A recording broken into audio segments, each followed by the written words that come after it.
खनक का रूम। खनक अपने रूम में इधर से उधर टहल रही थी क्योंकि वो दोपहर में बहुत ज़्यादा सो चुकी थी। इस वजह से उसे अब रात को नींद नहीं आ रही थी। खनक खुद में बड़बड़ाते हुए बोली, अब तो नींद ने भी आने से साफ इनकार कर दिया है, क्या करें। ऊपर की तरफ देखते हुए, शिवजी जी, अब आप ही हमें कोई रास्ता दिखा सकते हैं। काश हम अपनी अम्मा के पास होते या फिर नैना के पास तो आराम से लूडो खेलते और नैना की बच्ची को हरा देते। लेकिन यहाँ तो जैसे काल कोठरी बनकर खनक ने बुरा सा मुंह बना लिया और फिर कुछ सेकंड बाद कुछ सोचते हुए खुद से बोली, क्यों ना जब तक नींद नहीं आती तब तक इस काल कोठरी में थोड़ा टहल लिया जाए। सोचकर खनक चुपके से अपने कमरे से बाहर निकल गई। खनक रूम से निकलकर बाहर आई और इधर उधर देखते हुए सामने से आ रहे अश्वत्थ से टकरा गई। खनक गुस्से में अपने माथे को सहलाते हुए बोली, शिवजी जी, अब क्या इस काल कोठरी में इंसानों को दिखाई भी नहीं देता। बोलकर खनक ने जैसे ही अपना सिर उठाकर सामने खड़े अश्वत्थ को देखा, उसके शब्द उसके मुंह में ही रह गए और आंखें डर से बड़ी हो गई। खनक अपने मन में बड़बड़ाते हुए बोली, शिव जी, अगर प्रसाद चुराकर खाने की सजा देनी ही थी तो कुछ और दे देते, लेकिन बार बार मेरी मासूम सी जान को इस शेर के सामने लाकर क्यों खड़ा कर देते हैं। अब ये शेर अपने लेक्चर सुनाएगा। अश्वत्थ की नकल उतारते हुए, डोल, अभी तक तुम सोई क्यों नहीं? तुम ऐसे क्यों घूम रही हो? पता नहीं इसकी होने वाली वाइफ इसे कैसे झेलेगी। खनक खुद से ही बातें कर रही थी, तभी उसके कानों में अश्वत्थ की स्ट्रिक्ट आवाज़ पड़ी, डोल, तुम इतनी रात को यहाँ क्या कर रही हो और तुम्हें चोट तो नहीं लगी? बोलकर अश्वत्थ खनक को चेक करने लगा। खनक जल्दी से अपना सर नामे हिलाते बोली, बिल्कुल नहीं, वो तो मुझे नींद नहीं आ रही थी। क्या आप मेरे साथ लूडो खेलोगे? खनक को कुछ भी समझ में नहीं आ रहा था कि आखिर उसने उससे क्यों पूछा, और अश्वत्थ का जवाब सुनकर तो खनक बेहोश ही होने वाली थी। अश्वत्थ खनक की तरफ देखकर हल्का मुस्कुराते बोला, हाँ डोल, अगर तुम्हें नींद नहीं आ रही तो हम खेल सकते हैं, लेकिन मेरे रूम में, वो भी सिर्फ 10 मिनट, ओके। बोलकर अश्वत्थ ने धीरे से खनक के सर को सहलाया और उसका हाथ पकड़कर उसे अपने रूम की तरफ ले जाने लगा। अश्वत्थ को खुद भी समझ नहीं आ रहा था कि वो क्या कर रहा है, लेकिन खनक की मासूमियत देखकर मुंह से वो उसे मना ही नहीं कर पाया। अश्वत्थ का रूम। अश्वत्थ ने धीरे से खनक को अपने बेड पर बैठाया और लूडो को बीच में रखकर बेड पर स्टाइल में बैठ गया। अश्वत्थ ने हर एक काम करने की अपनी एक अलग स्टाइल थी जो उसे बाकी और से सबसे ज़्यादा अलग बनाती थी। खनक पूरे कॉन्फिडेंट से बोली, अगर आप हार गए तो आप मुझे कल मेरी अम्मा के घर जाने दोगे। बोलकर खनक लूडो की गोटियां सजाने लगी। अश्वत्थ स्टाइल में खनक को घूरते हुए बोला, डोल, अगर तुम हार गई तो? खनक ओवर कॉन्फिडेंस होकर बोली, बिल्कुल नहीं, और अगर बाय चांस मैं हार गई तो आप जो बोलोगे वो मैं करूँगी। अश्वत्थ के होठों पर एविल स्माइल आ गई और वो खनक का चेहरा एकटक देखते हुए बोला, डॉल, एएस को आज तक कोई नहीं हरा पाया और अब तुम पछताने वाली हो। बोलकर अश्वत्थ ने लूडो का पासा खनक को दिया। खनक ने पूरे एटीट्यूड में अश्वत्थ को देखा और मन में शिवजी जी को याद करके अपनी चाल चली, लेकिन पहले ही चाल में उसका मूड खराब हो गया। धीरे धीरे पूरा गेम समाप्त हो गया और खनक हारने लगी। खनक रोनी शकल बनाकर मन में शिवजी जी को याद करते बोली, हे शिवजी जी, आज आप ही सबसे बड़ी भक्त हार रही है, आपको उसकी मदद करनी ही पड़ेगी। यही एक मौका है जब हम अपनी अम्मा से मिलने जा सकते हैं। प्लीज़ मेरी हेल्प कीजिए, वरना हम भी अगले सोमवार को आपका व्रत नहीं रखेंगे और न ही आपको प्रसाद चढ़ाएंगे और सारा खुद ही खा लेंगे। अश्वत्थ का पूरा ध्यान खनक के चेहरे पर ही था और खनक के एक्सप्रेशन को देखकर उसके होठों पर हल्की सी स्माइल आ गई और वो बोला, तो डोल, तुम हार गई। खनक रोनी सी शक्ल बनाते हुए लूडो को देखकर बोली, हाँ बोलिए, मुझे क्या करना होगा। अश्वत्थ धीरे से खनक के चेहरे की तरफ झुकने लगा। डर से खनक का गला सूखने लगा और वो पीछे की तरफ खिसकते हुए धीरे से अपनी लड़खड़ाती आवाज़ में बोली, आप ये। तभी अश्वत्थ ने उसके कांपते होठों पर अपनी उंगली रख दी और उसकी आंखों में देखते बोला, डोल, रात बहुत हो गई है, रूम में जाकर सो जाओ। खनक ने राहत की सांस ली और जल्दी से बेड से उठकर उसके कमरे से बाहर निकल गई। असवद जो मुस्कुरा रहा था, धीरे धीरे उसकी मुस्कान बिल्कुल गायब हो गई और उसकी जगह उसके चेहरे पर सख्त एक्सप्रेशन आ गए। अगला दिन सभी लोग डाइनिंग टेबल पर बैठे थे। असवद रेडी होकर नीचे डाइनिंग टेबल के तरफ आया और अपनी सख्त आवाज में बोला, डॉल कहाँ है? उसकी सख्त आवाज को सुनकर वहां खड़े मेड डर से कांप गई।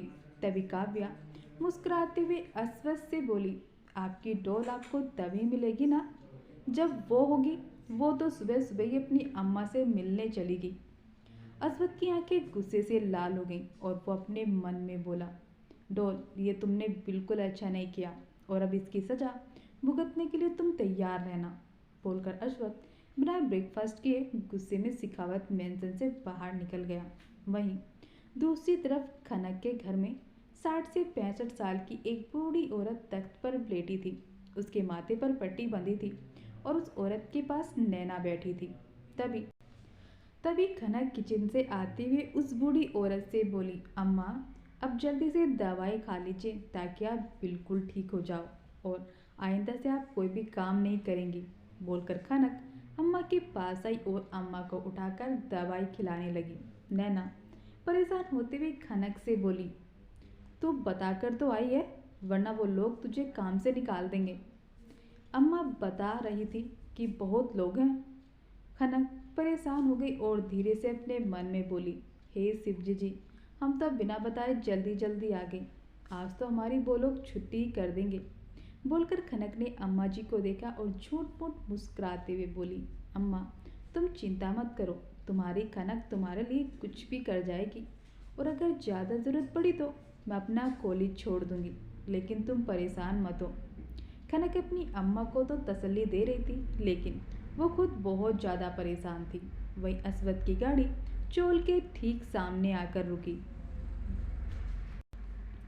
असवद आज पहली बार सिर्फ खनक की वजह से ऐसी छोटी जगह पर आया था।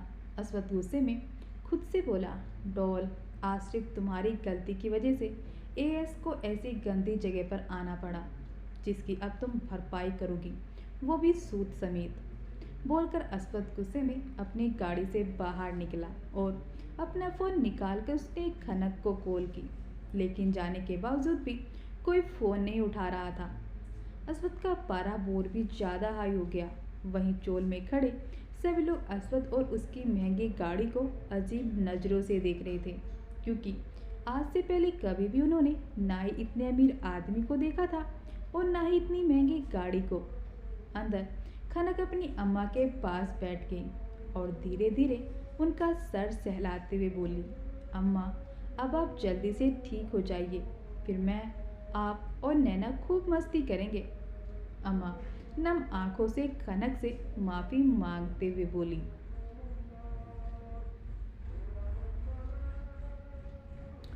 मुझे माफ़ कर दे मेरी बच्ची, आज मेरी खातिर तुझे काम करना पड़ रहा है। खनक हल्के गुस्से में अम्मा को डांटते हुए बोली, है ना अम्मा, तुम भूल गई तुम्हारी वजह से ही तो मैं इस दुनिया में हूँ, वरना मैं तो। बोलते हुए खनक का गला भारी हो गया और उसकी आंखों के सामने कुछ तस्वीरें आने लगी, जिनमें एक घर जल रहा था और उसमें एक आदमी, औरत और एक छोटा सा लड़का जल रहा था। खनक ने अपनी दोनों आंखें बंद कर लीं। तभी नैना उसके कंधे पर हाथ रखते हुए बोली, खनक तुझे अचानक से क्या हो गया?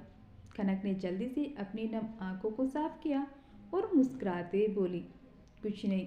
अच्छा तू अम्मा का ध्यान रखना, मुझे जाना होगा।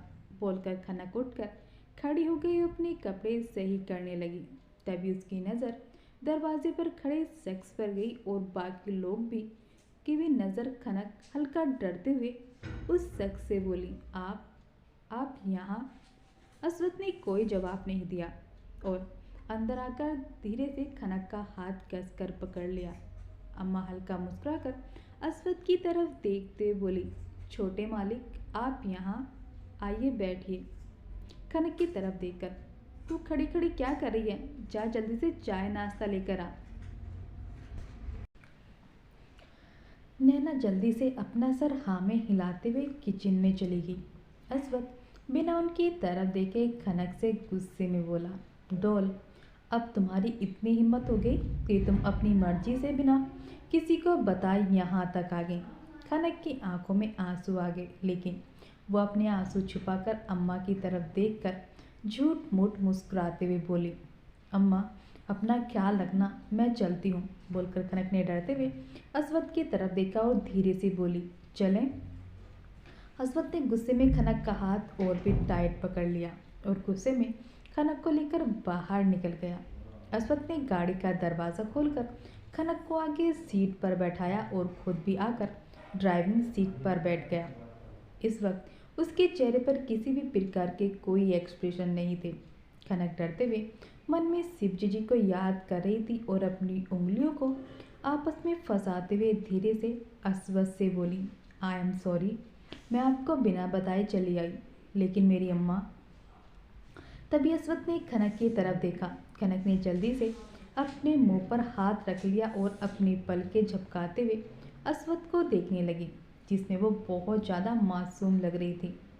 खनक की मासूमियत देखकर धीरे धीरे अस्वद का दिल पिघलने लगा, लेकिन फिर वो अपनी रौबदार आवाज़ में बोला, डॉल, तुम्हें गलती करने की कुछ ज़्यादा ही आदत पड़ गई है। बोलकर अस्वद खनक के चेहरे की तरफ झुकने लगा।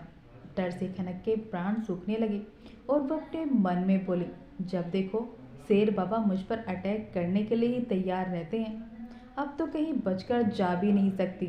अब तो बस मेरे शिवजी जी, लेकिन कल उन्होंने मुझे लूडो में भी हरवा दिया था। मैं तो उनसे बिल्कुल भी बात नहीं करूँगी, लेकिन अभी तो कर लेती हूँ, क्या पता मुझे बचा लें। हे शिवजी जी, एक बार फिर से मेरी रक्षा कर लीजिए।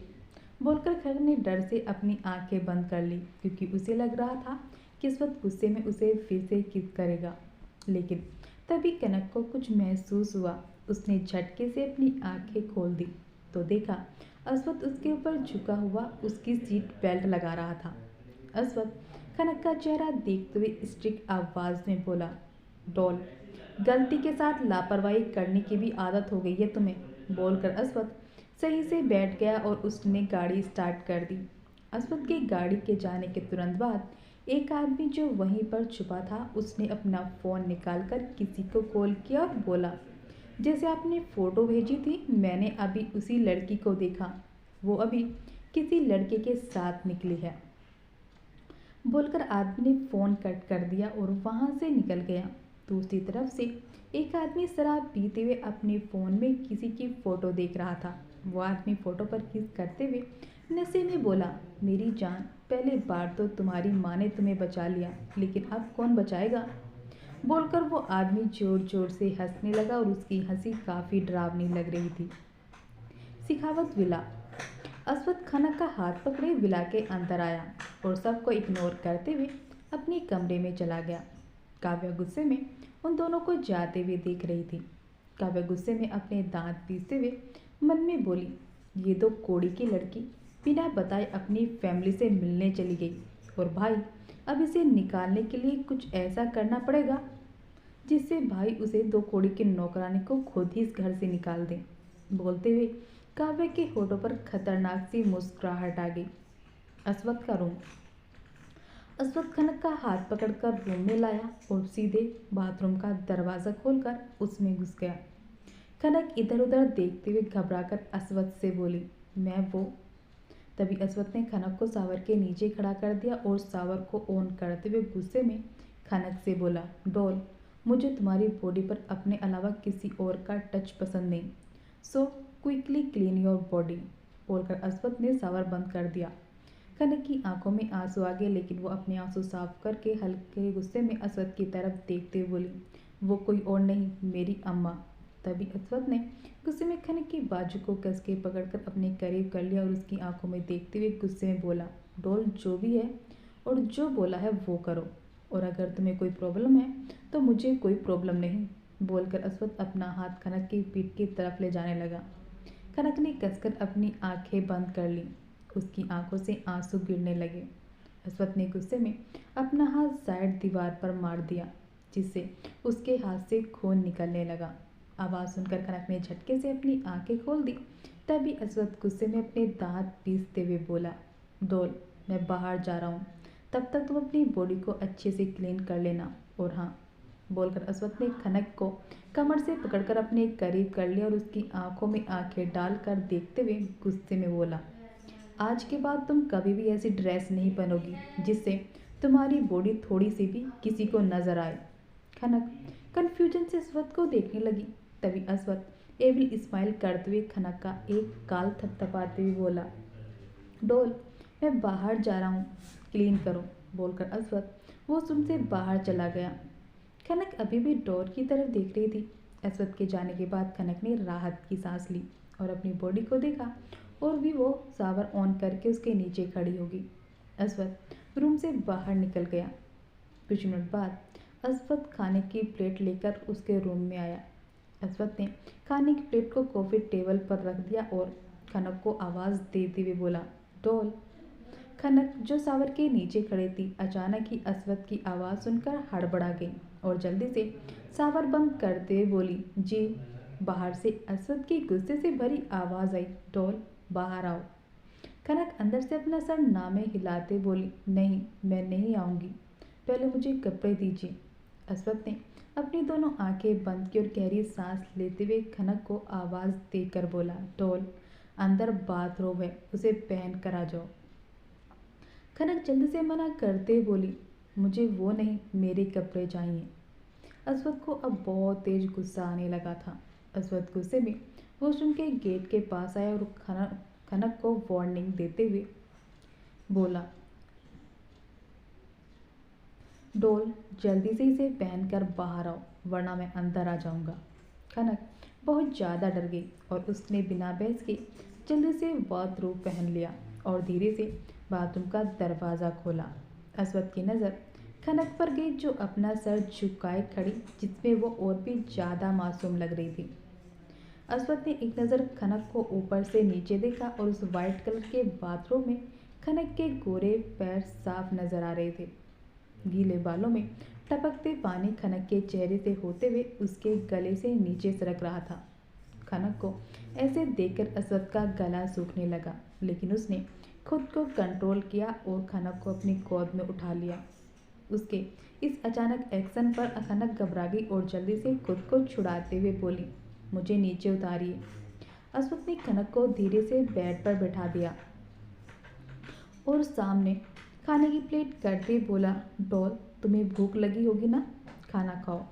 बोलकर अस्वथ ने खाने का एक बाइट तोड़कर खनक के मुंह की तरफ बढ़ाया।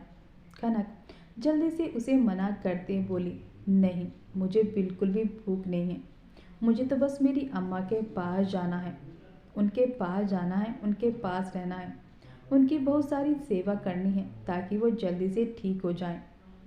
अस्वथ जो काफ़ी देर से अपने गुस्से को कंट्रोल करने की कोशिश कर रहा था, उसे बहुत तेज गुस्सा आया और उसने गुस्से में अपने हाथ में पकड़ी प्लेट को ज़मीन पर फेंक दिया। खनक उसके इस कदम से एकदम से डर गई और सहमी नज़रों से अस्वथ को देखने लगी।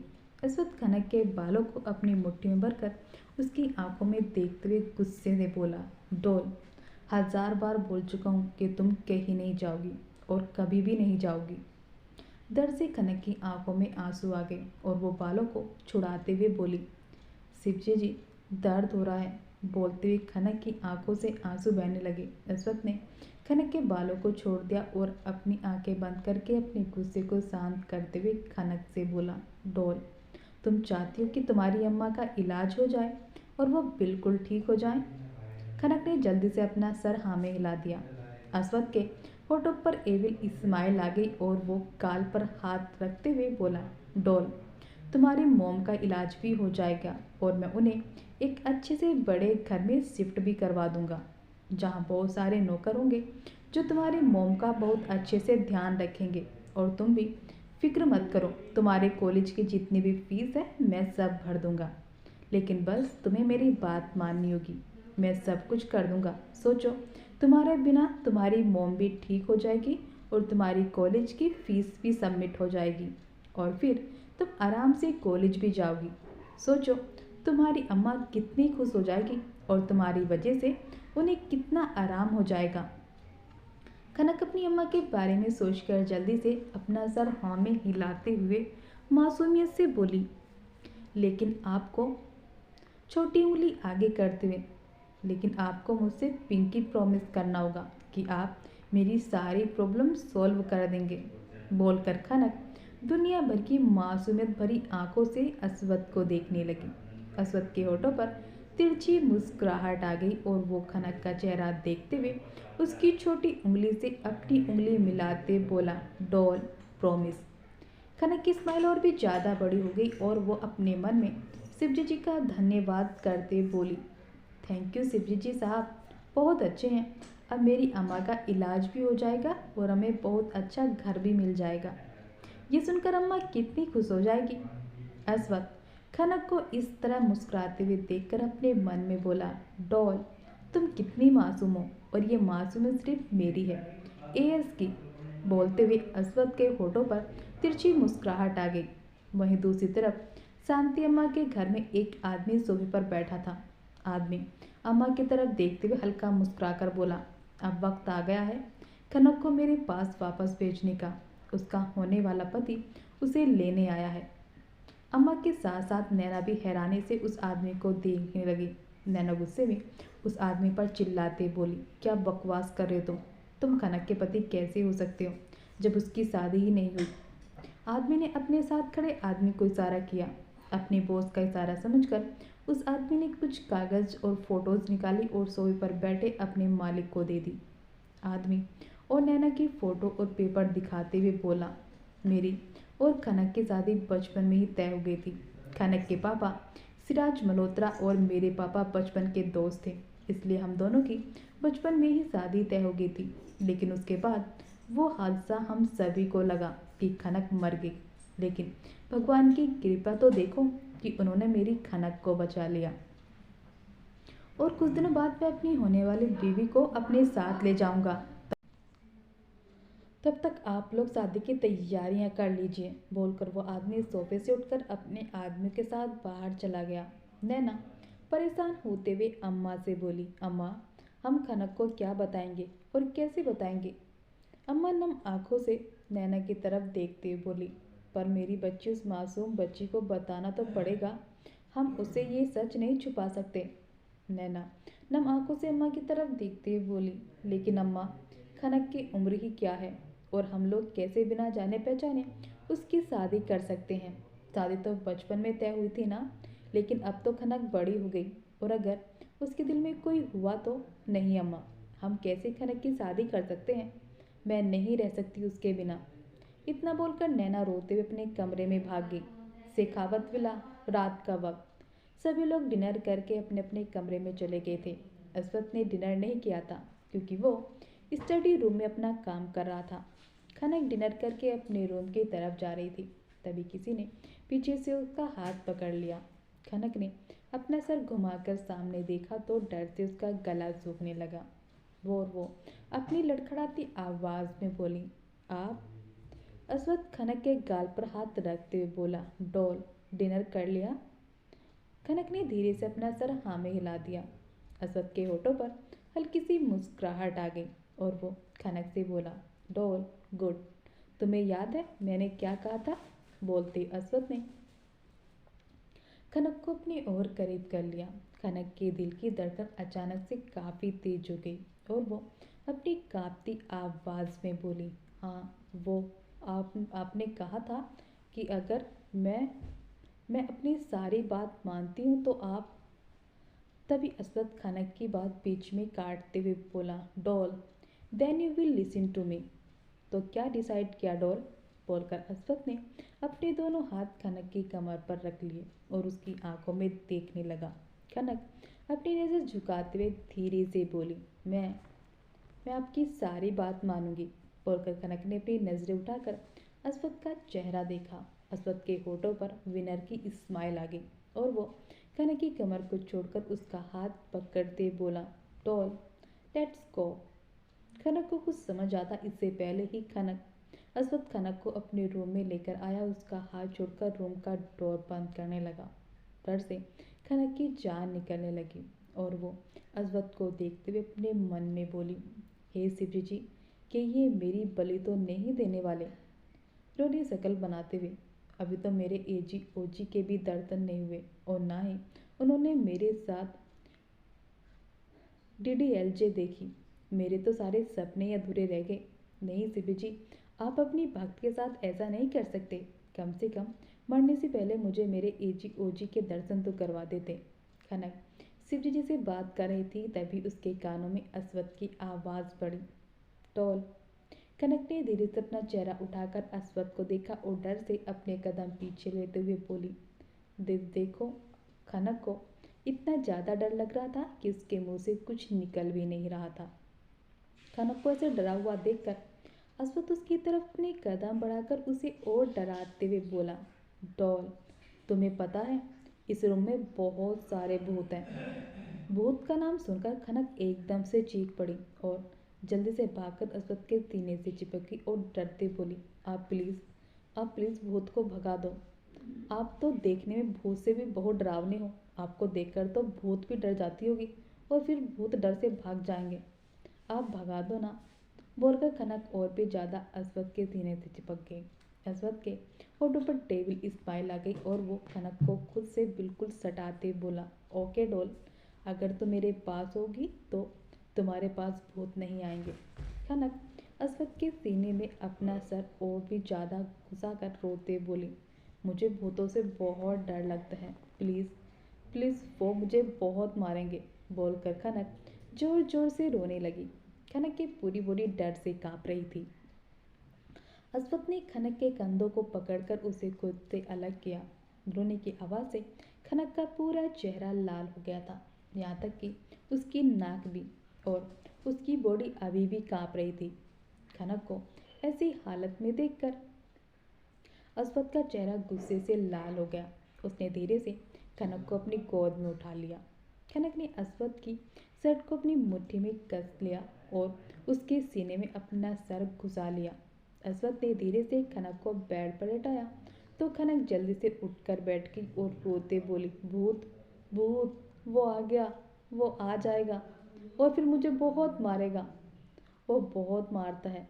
अस्वथ ने खनक को अपने सीने से लगा लिया और उसके सर को सहलाते बोला, डॉल, कोई नहीं है और मेरे पास रहते तुम्हें कोई टच भी नहीं कर सकता। लेकिन खनक को तो इस वक्त कुछ समझ में ही नहीं आ रहा था। वो तो अस्वथ से बिल्कुल छोटी सी खरगोश के बच्चे की तरह चिपट गई। खनक को इस तरह डरा देखकर अस्वथ को अब खुद पर ही बहुत ज़्यादा गुस्सा आ रहा था। आखिर उसे क्या जरूरत थी उसे डराने की। अस्वथ बेड पर लेट गया और खनक को अपने ऊपर लेटा लिया और उसके बालों को प्यार से सहलाते हुए बोला। खनक ने डर से अपनी दोनों आंखें बंद की हुई थी, लेकिन वो अभी भी सिसक रही थी। अगली सुबह सूरज की रोशनी खिड़की पर पड़े पर्दों से छन कर बेड पर लेटे अस्वथ और खनक के चेहरे पर पड़ रही थी। खनक ने धीरे से कसमसाते हुए अपनी आंखें खोली और जैसे ही खुद को अस्वथ के ऊपर देखा, उसकी आंखें एकदम से बड़ी हो गईं। खनक एकदम से हड़बड़ा गई, जिस वजह से अस्वथ की नींद भी टूट गई। अस्वथ खनक को कमर से पकड़कर अपनी नर्म आवाज में बोला, डॉल, संभल कर, गिर जाओगी, बोलकर अस्वथ ने खनक को खुद से अलग करके बैठाया। तभी खनक की नज़र अस्वथ की शर्ट पर लगे रेड स्टेन पर गई। खनक को ऐसा लगा जैसे उसके ऊपर बिजली गिर पड़ी। खनक बिना सोचे समझे जल्दी से बेड से उठकर वॉशरूम में भाग गई। अस्वथ का चेहरा जो नर्म पड़ा था अचानक ही सख्त हो गया। तभी उसकी नज़र भी अपनी शर्ट पर गई और फिर उसे बेड शीट को देखा जिस पर रेड स्टेन लगे हुए थे। अस्वित हैरानी से खुद से बोला, मैंने तो डॉल के साथ कुछ भी नहीं किया। फिर कुछ सोचकर अस्वत ने अपना फ़ोन उठाकर किसी को कॉल किया। वहीं वॉशरूम में कनक दीवार के सहारे बैठी अपनी पेट पर हाथ रखकर रो रही थी। उसके पेट में बहुत ज़्यादा दर्द हो रहा था और उसके पास सैनिटरी पैड भी नहीं थे। तभी उसके कानों में अस्वत की आवाज़ पड़ी, डॉल, बाहर आओ। कनक और भी ज़्यादा रोने लगी। उसके रोने की आवाज़ बाहर अस्वत के कानों में पड़ रही थी, जिसे सुनकर उसका दिमाग और भी खराब हुए जा रहा था। अस्वत ने पहले अपने गुस्से को शांत किया और फिर प्यार से वॉशरूम के दरवाजे पर नॉक करते हुए बोला, डॉल, डोर खोलो।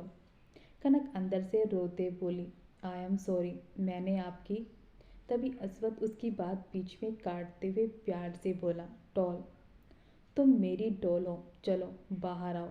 खनक अंदर से अपना सर नामे हिलाते हुए रोते हुए बोली, नहीं, मैं गंदी हूँ, प्लीज़ आप किसी को बुला दीजिए।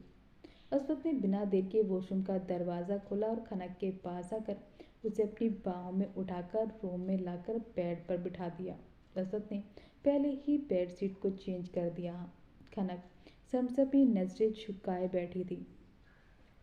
अस्वद ने खनक का चेहरा अपने चेहरे के सामने किया और उसकी आंखों में देखते प्यार से बोला, डोल, बहुत ज़्यादा पेन हो रहा है। खनक ने धीरे से अपना सर हाँ में हिला दिया। तभी डोर पर नॉक हुई। अस्वद बेड से उठकर डोर के पास आया। डोर पर अस्वद का असिस्टेंट रमेश खड़ा था। अस्वद रमेश को गुस्से में घूरते बोला, इतनी देर लगती है, बोलकर अस्वद ने उसके हाथ में पकड़ा बैग छीन लिया और दरवाजे उसके मुंह पर ही बंद कर दिया। अस्वद बैग लेकर खनक के पास आया और बिना कुछ कहे उसने खनक को अपनी गोद में उठाकर वॉशरूम में लाया और खनक को बैग देते बोला, टोल, तुम चेंज कर लो, मैं बाहर ही हूँ। खनक ने धीरे से अपना सर झुकाकर वो बैग ले लिया और धीरे से वॉशरूम के गेट को बंद कर लिया। अस्वद ने अपना फ़ोन निकालकर कुछ सर्च किया और फिर एक मेड को कॉल करके बोला, एक हॉट वाटर बैग और हल्दी वाला दूध लेकर जल्दी से मेरे रूम में आओ, फास्ट, बोलकर अस्वद ने कॉल कट कर दिया और रूम में टहलने लगा। कुछ देर बाद कनक ने धीरे से वॉशरूम का डोर खोला और धीमे कदमों से रूम में आई। उसने एक हाथ से अपने पेट को पकड़ रखा था और उसके चेहरे पर उसका दर्द साफ दिख रहा था। अस्वद की नज़र खनक पर गई। अस्वद खनक के पास आया और उसे अपनी बाहों में उठाकर बेड पर लेटा दिया और अपनी स्ट्रिक्ट आवाज़ में बोला, टोल, तुम यहाँ से हिलोगी भी नहीं, समझी। खनक ने धीरे से अपना सर हिला दिया। अस्वद एक नज़र खनक को देखा और वॉशरूम में चला गया। नीचे मेड हॉट वाटर बैग और हल्दी वाला दूध लेकर ऊपर जा ही रही थी तभी पीछे से काव्या की आवाज़ आई, ये सब लेकर कहाँ जा रहे हो। मेड पीछे पलटी और काव्या की तरफ देखते बोली, वो छोटे साहब ने फ़ोन करके ये सब मंगवाया था। काव्या ने हॉट वाटर बैग और हल्दी वाले दूध को देखकर अपने मन में सोचा, भाई ने तो आपसे पहले कभी हल्दी वाला दूध नहीं पिया। फिर आज अचानक से कुछ सोचकर काव्या ने मेड से पूछा, और वो गंवार नौकरानी कहाँ है। मेड अपना सर नामे हिलाते बोली, सॉरी मैम, पर मैंने सुबह से खनक को नहीं देखा। काव्या गुस्से में अपने दांत पीसते हुए खुद से बोली, जब से भाई ने उस गंवार को वो रूम क्या दे दिया, वो तो खुद को शेखावत मैंसन की महारानी समझने लगी। इसे तो मैं बताती हूँ, बोलकर काव्या गुस्से में सीढ़ी से ऊपर जाने लगी। काव्या खनक के रूम में आई तो देखा खनक रूम में कहीं नहीं थी। काव्या गुस्से में खनक का नाम चिल्लाने लगी। खनक ने जब अपना नाम सुना तो जल्दी से बेड से उठकर रूम से बाहर आई। काव्या जो उस वक्त के रूम से बिल्कुल बाहर ही खड़ी थी, जैसे ही उसने खनक को उस वक्त के रूम के बाहर निकलते देखा, वो गुस्से में खनक के पास आई और उस पर चिल्लाते हुए बोली, तुम्हारी हिम्मत भी कैसे हुई, और हाँ, अगर तुम्हें ये लगता है कि भाई को अपनी खूबसूरती के जाल में फंसा लोगी तो ये तुम्हारी गलत फहमी है। पहले ही खनक के पेट में बहुत दर्द हो रहा था और उसे ठीक से खड़ा भी नहीं हुआ जा रहा था और ऊपर से अपने बारे में इतना गलत सुनकर खनक की आंखों में आंसू आ गए और वो कुछ बोलने वाली हुई तभी वहां पर एक रोबदार आवाज़ गूंजी और अगले पल थप्पड़ की गूंज पूरे सिखावत विला में गूंज गई। थप्पड़ इतनी जोर का था कि काव्या डायरेक्ट ज़मीन पर गिर गई और उसके किनारे का होंठ फट गया और उसे खून आने लगा। काव्या ने हैरानी से अपना सर उठाकर अस्वद को देखा जो अभी भी उसे बिना भाव के देख रहा था। वहीं खनक की तो पूरी बॉडी ही डर से सून पड़ गई थी और वो डरी सहमी नज़रों से अस्वद को देखने लगी, जिसके चेहरे पर अभी भी कोई भाव नहीं थे। काव्या की आंखों में गुस्से से आंसू आ गए और वो जैसे ही कुछ बोलने वाली हुई तभी अस्वद गुस्से में अपनी उंगली पॉइंट करते हुए काव्या से बोला, लास्ट वार्निंग दे रहा हूँ, क्योंकि इसके बाद एएस वार्निंग नहीं देगा, अंडरस्टैंड, और मेरी डॉल से 1000 कदम की दूरी पर रहना तुम्हारे लिए यही बेहतर होगा, क्योंकि तुमसे बेहतर मेरे गुस्से को कोई नहीं जानता। बोलते हुए अस्वद बेहद गुस्से में काव्या को देख रहा था। अस्वद ने फिर खनक को गुस्से में देखकर उसके पास आकर बिना उसे वार्निंग दिए अपनी गोद में उठा लिया और अपने रूम में जाने लगा।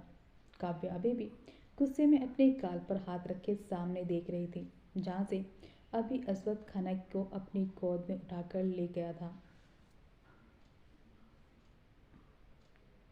अश्वत्थ खनक को रूम में लाया और बेड के पास आकर उसे धीरे से बेड पर लिटा दिया। खनक डर से अपनी नजरें झुकाए लेटी थी। अश्वत्थ ने फिर वाटर बैग उठाया और खनक के पास आया। इस वक्त उसके चेहरे पर किसी भी तरीके के कोई भाव नहीं थे। अश्वत्थ ने अपना हाथ आगे बढ़ाया और खनक के ड्रेस को ऊपर करके हॉट वाटर बैग से उसके पेट की सिकाई करने लगा।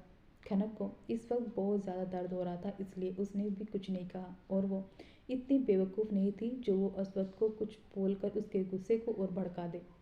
अश्वत्थ ने अपनी नज़रें उठाकर खनक का चेहरा देखा, जो दर्द की वजह से बिल्कुल मुरझा गया था और उसके गाल पर उसके सूखे आंसू के निशान भी बने हुए थे। कुछ देर बाद अश्वत्थ खनक के पेट से हॉट वाटर बैग उठाते हुए बोला, सिट अप डॉल। खनक धीरे से उठकर बैठ गई।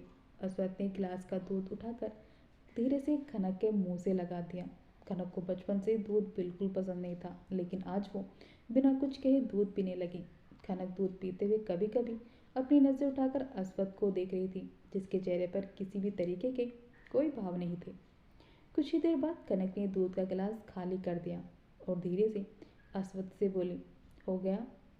अश्वत्थ ने कुछ नहीं कहा और दूध का गिलास साइड टेबल पर रख दिया और खनक की आंखों में देखते हुए अपनी रोबदार आवाज़ में बोला, डॉल, हिलने का सोचना भी मत यहाँ से, क्योंकि अगर तुमने एक भी अपना कदम आगे बढ़ाया तो।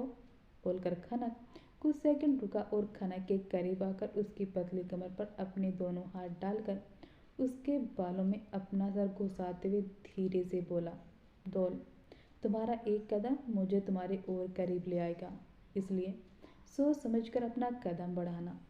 खनक की बॉडी एक बार फिर से सुन पड़ गई और वो धीरे से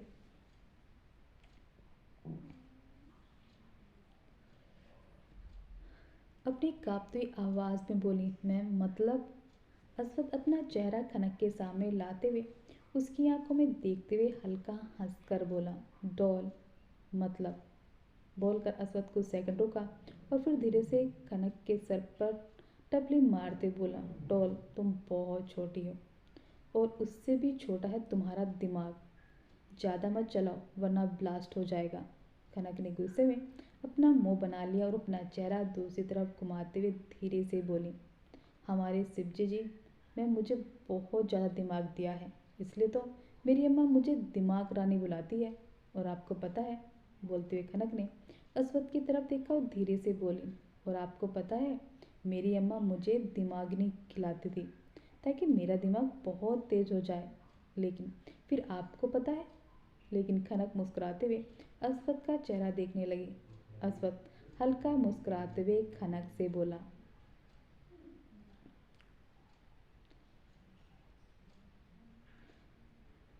तभी, डॉल, तुम 10th स्टैंडर्ड में फेल हो गई थी, है ना? और तुम्हें डांट भी लगी थी।